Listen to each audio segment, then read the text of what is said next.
Hello and welcome along to another episode and another big transfer deadline day from this FM22 One Club story from Hemel Hempstead Town with me, Daniel.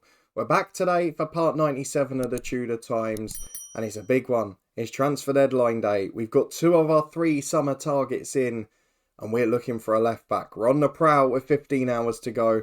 We'll be hoping we can get that one more signing that maybe just takes us to the next level over the line. We've had a solid start to the season. We are going to play the Brighton game after the international break too. I was due to come back for the Liverpool one, but like many people, I got so excited watching Chelsea v Real Madrid in real life the other night that I played straight through it. So we'll show Brighton instead. It was a boring 1-0 defeat though, so I should be forgiven. If you're looking forward to seeing what happens today though, a big game against a side we should be beating if we want to be comfortable this year. And of course, the prowl for the left back continues. Then please do put a thumbs up on it. Subscribe down below for daily FM22 content from 2 long-term stories. The head coach will be back tomorrow before this one in 2 days' time. And we're looking to really go on a run this season, either in one of the cups or maybe push towards that top half of the league. In the meantime though, there's loads of action in the eye above from the football podcast and the Twitch channel where we've got regular live streams. You can also support the show as a channel member if you wish by clicking the join button down below. And make sure you turn that notification bell on to get regular updates as new episodes release on this channel. Let's get going though with a reflection on a few games off camera and the transfer window closing, because we've got to do a little bit of work. If we go and have a look at the schedule, we've actually had a pretty good start to the year. I don't think we can dispute what we've done so far. You were with me last time out for the opening day of the season. We got a good draw against City and really did well against what is a pretty strong side. Not quite as strong as City in real life, but we got the point regardless. Then the thing that most pleased us was an improvement on last year. Opening day of last season, we drew away at Norwich. This time we won away at Norwich. They got a late consolation, but we were dominant for 85 minutes. And Charlie McNeil popped up with 2 crucial goals. Excellent work from him. We then beat Birmingham comfortably in the League Cup. Ricky J. Jones scored in the first minute, proving his value to the squad. And Ian Watts, last year's youth intake star, got one in the last minute of stoppage time. Finally starting to develop, playing well in the under-18s and getting us the winner in the Carabao Cup. Can't go wrong with that. For a 1-0 defeat away at Liverpool, I'm afraid. An early goal, we weren't able to get back into it. And to be fair, John Moore was man of the match. But it's still much closer than it has been before. So if we can start to pick up results, you can see the importance of the Brighton game, because after that is Arsenal, Chelsea, Manchester United. Unlikely to get a lot of wins there. So if we can win that Brighton game, stay out the relegation zone before we get to this spell in October and November, then I think we've got a good chance of having a comfortable year.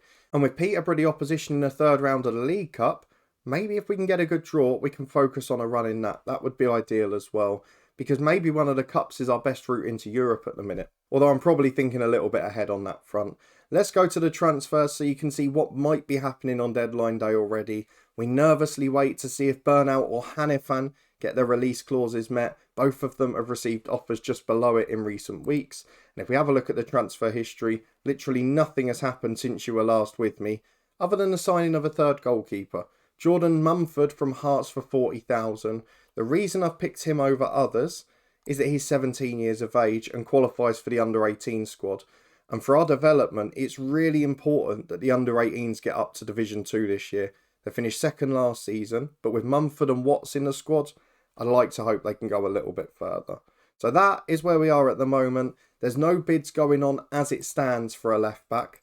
But if the right target becomes available, if some of those we've chased before become available at lower fees or are maybe willing to consider the offers, then perhaps we can go back in for them. Otherwise, we're waiting on the recruitment meeting or something magical to pop out of the scout reports.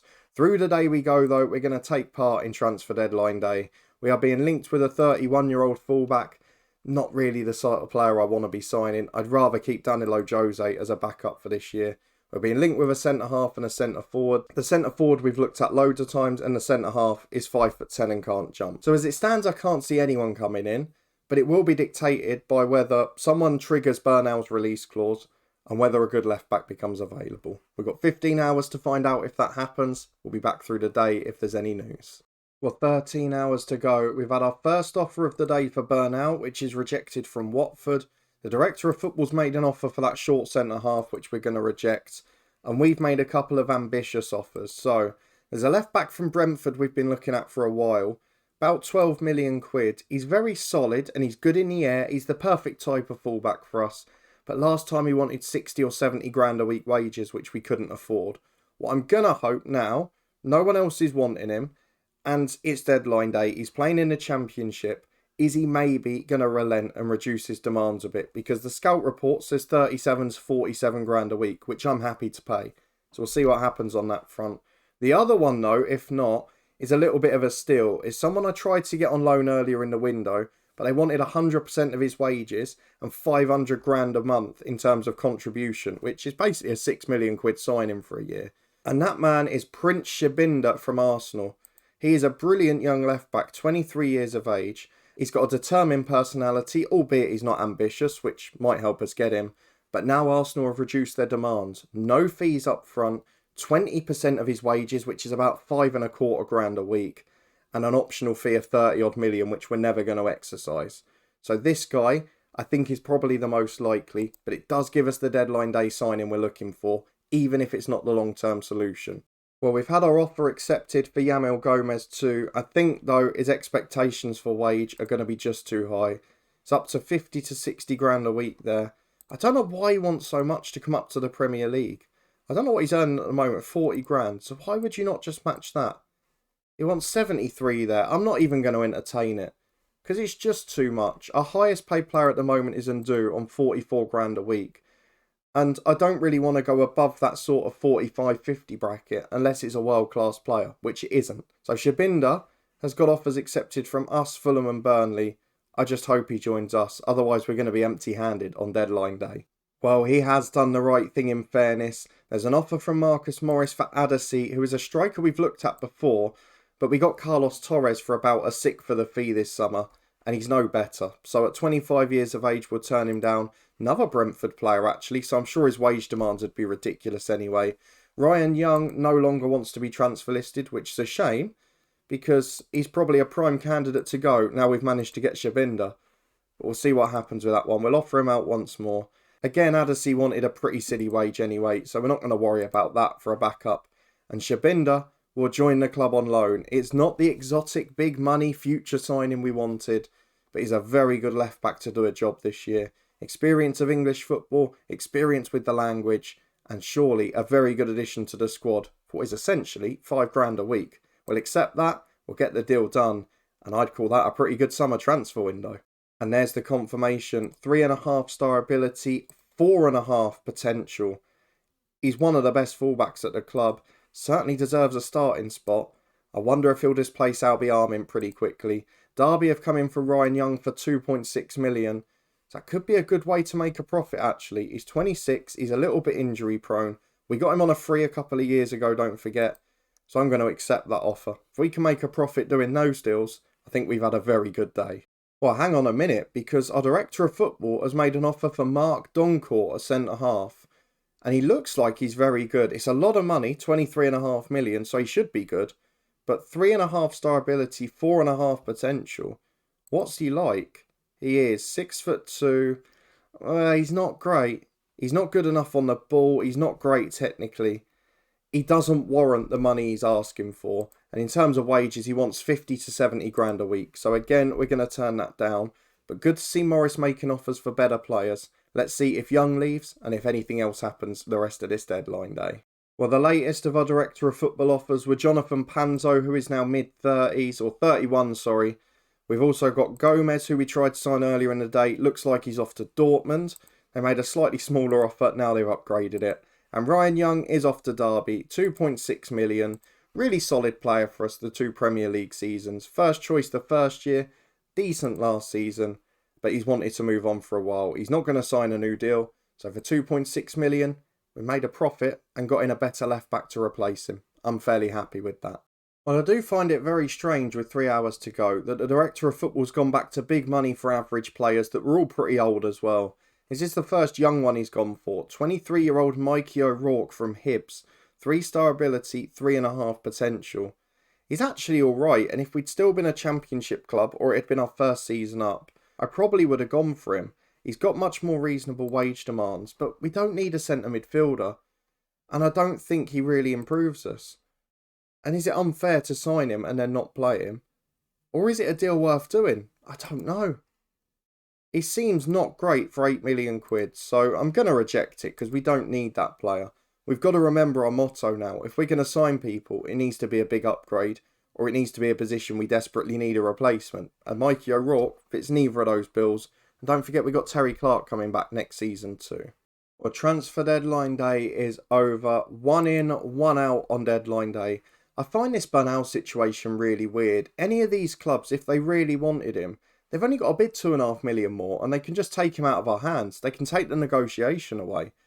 But we've had offers from at least 15, 20 clubs and none of them have done that. In terms of deadline day today, Ryan Young, the right back, went out. He wanted to. Derby sign him for 2.6 million. And we bring in Prince Shabinder as our new left back. He is on loan from Arsenal for the year. £5,000 a week wage contribution. What a fabulous signing. So that means Danilo Jose is now back up right back to Chauvin, one of our other summer signings. And Shabinder will fight it out with Armin for the left back slot too. We got a new third choice keeper earlier in the window, young Jordan Mumford, who should improve and start in the EFL trophy last night. Although they did end up losing on penalties, I think. And then going back to the start of the window, Dominic Chauvin for £8 million is our new right back. And our new centre forward for 8.75 million is 19-year-old Mexican Carlos Torres. I'm really pleased with that window. Not loads of upgrades, but a lot of deadwood out the squad. A lot of youngsters out on loan. And some real talent coming in that can stick with us for future seasons. Our wage expenditure still the lowest in the division, though Sunderland lower than any of our previous opponents in the Premier League. But if you consider where we've been competing the last year or two, it's basically with sides with 2.5 times the wage bill of ours. So we're keeping it under control, we're doing really well. But is our squad good enough to compete again? We'll find out as we're back in a minute to face Brighton. Well, fitness test time ahead of a very big game. A home to a Brighton side that have bounced back from Premier League relegation last year. A side that we beat 7-1 in our first ever away game at Premier League level. The side that made us think it was going to be easy before we had a long old struggle after that.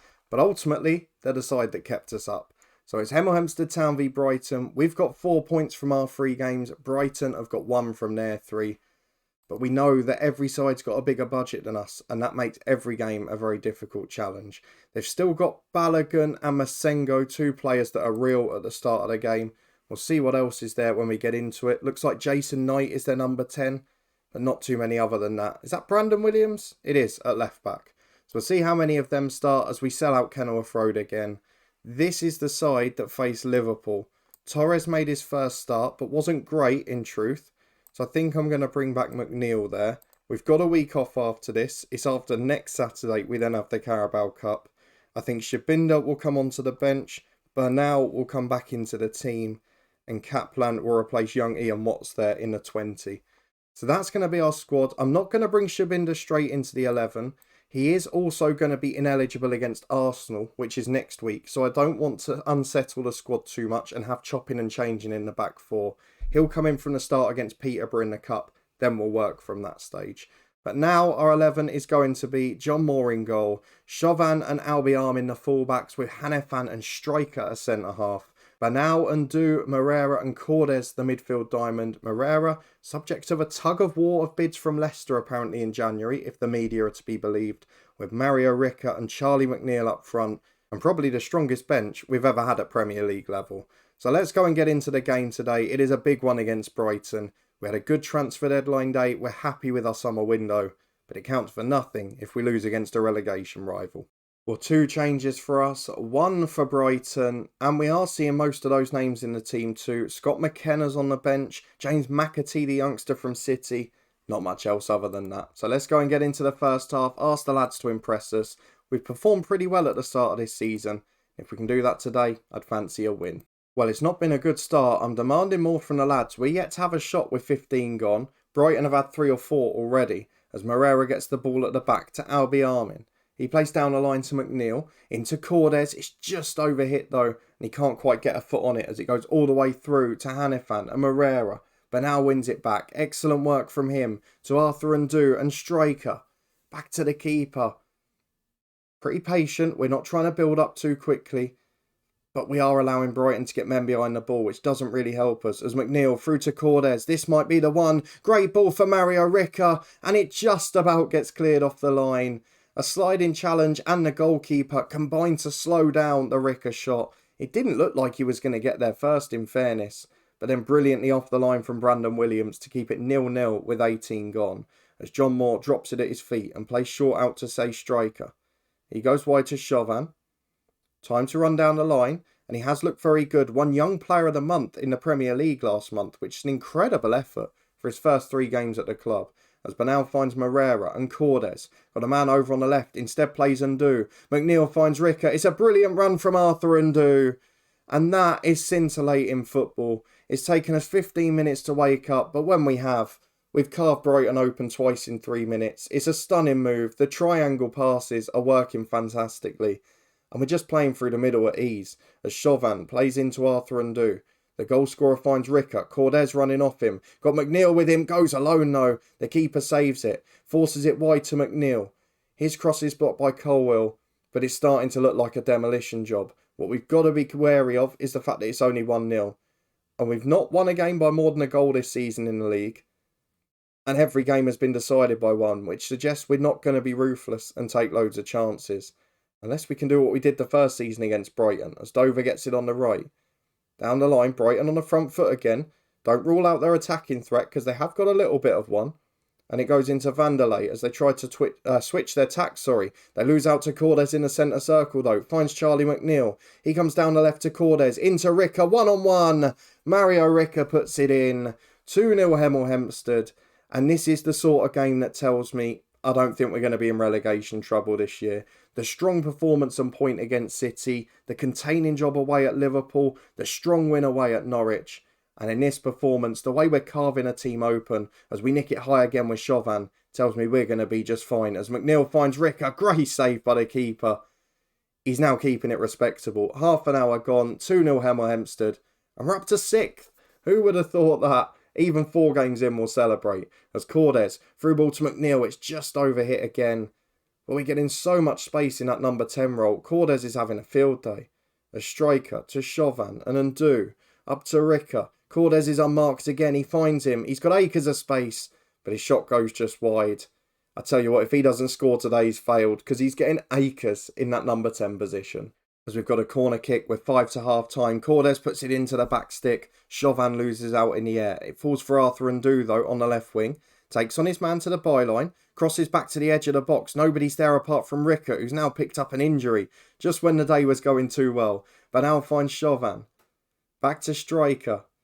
I'm almost tempted to bring on Torres rather than Ricky J. Jones today. And let him have a real go at it, the youngster. As Ricca finds Bernal, to Moreira, to McNeil, to Cordes, to McNeil. If this is 3, it's not.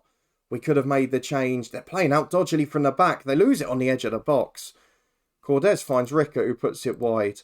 I'm not going to risk him today. We're going to bring on young Carlos Torres and give him a real chance to succeed against a shaky defence. As at half-time, it remains 2-0. It really should be more. It took us a little while to wake up, and we did have one shaky moment at the back. But we've been absolutely excellent going forward. I don't know why they're not marking Cordes. I don't know why he's got so much space. But he's finding the front 2 with ease. And all we've got to do now is take more chances. As Hannifan goes to Bernal. Finds Moreira and Cordes, who's dropped deeper this time. Just lays it to Ndu. There's no rush to get forward. Plays a 1-2 with Bernal and Cordes, who gives it away. That's a rare bit of poor play from him, and it might cost us. Bernal into Balogun, who scores. The only thing you can blame that on is arrogance. Because Cordes played a pass that was never going to work. And he sat deeper as a result. What we don't want to do is throw away this game, because Brighton have now had more shots than us. And we're starting to look like we might bottle this. So I'm going to make a change in the middle just to shore things up. Moreira will be replaced by Christian Flores, who's been the best trainer this week. And then in 5 more, I think it's going to be Ricky J. Jones for McNeil as we're playing out again. Cordes gets it from the John Moore kick. He's got to find a striker here. Cordes in behind, no. Back to Chauvin. Just playing safe. I don't even know why we saw that. There was no highlight there. I'm going to take McNeil off. We've not got long to go. Torres will switch sides. Jones through the middle. Don't forget how brilliant he was last time against Brighton. Let's see if he can do it this season too. as we've got a corner kick, 17 and a half minutes to go. Flores will take it into the back post. Ricky J. Jones heads just over. That could have been the moment. We need to see this out, as taking chances appears to be what might cost us this year. Well, we're into stoppage time. We can't make our tactical change because we lost one of those subs due to injury. But at 2-1, I feel like we've got to hang on. If we draw this game, it will be a hammer blow. And we've mentioned this before, taking chances. I know Torres will come good eventually. I know Ricky will score goals off the bench. Ricker won't always get injured. But we just haven't got that knack of winning a game, putting it to bed with 3 or 4. And that's maybe what's going to be frustrating the next few months as Ndu goes back to Burnell. Up to Ricky J. Jones. It's assured now. The offside flag has not gone up, but VAR will of course check. It would be great to see Ricky do the super sub job again and just to have a comfortable win. The goal is awarded. Don't write off Ricky just yet. He's going to be a key part of our squad this season. As they make another sub, Brighton, it's surely too late now. Colwell with a big ball forward. Where's the defence gone? McAtee, the sub, puts it wide. That is atrocious defending. The left centre-half, Hanifan, disappeared. And the goalkeeper got caught in no man's land. We've now played 4 of the 3 minutes that were supposed to be added on. Not sure why we're still going. And not sure why we were still shooting ourselves in the foot of the back. But it doesn't matter now. The expected goals was about 3-2. Probably because that last chance should have gone in. But crucially, it's another 3 points on the board. It's a good attacking performance from Hemel Hempstead Town. Now let's see when we're going to be back and where we think we're going to finish in the league this year. Well, thankfully, Mario Ricker will not miss more than a few days. He'll be back next weekend. Charlie McNeil has played 50 games for us, so Burnley get a bit of a fee for him. I'm recording this episode as Sean Dyche is getting sacked. It happened midway through in real life, so not sure what they're doing there. Let's have a look at the schedule, though, for when we're going to be back here. And I think, look, we showed one of the top sides. We've shown one of the bottom sides. I think we'll come back maybe around the end of October, start of November, and show a couple of the mid-table sides. So we'll either do Palace and Leicester, or we'll do Sheffield United and Watford. Palace, of course, a former head coach side. Sheffield United and Watford more likely to be in and around us near the bottom. But I guess it depends how we do against the top sides in between now and then. We've started well, we're in a good position in the league, but I'm sure we won't be staying that high for too long. The traditional Big Six is back up there with us. We'll be dropping down in no time. But if you did enjoy this episode, you're looking forward to seeing if we can go on a cup run, finish comfortably in the league, and maybe see some of these young stars develop, then please do put a thumbs up on the video. Let me know what you thought of the transfer window and deadline day, of course. Is that left back going to contribute positively? And what do you think are our best chances of Europe in the next few years? If you want to stay up to date and find out how we get on, subscribe down below and turn that notification bell on. We'll be back here in 2 days' time after the head coach returns tomorrow. There's links in the eye above to the football podcast with the Easter Monday predictions now live for the Championship and the Twitch channel for regular live streams too. But above my head now, I'll put yesterday's head coach episode. I hope you enjoy that in the meantime. And I'll see you back here in a couple of days' time as we look for more success with Hemel Hempstead Town.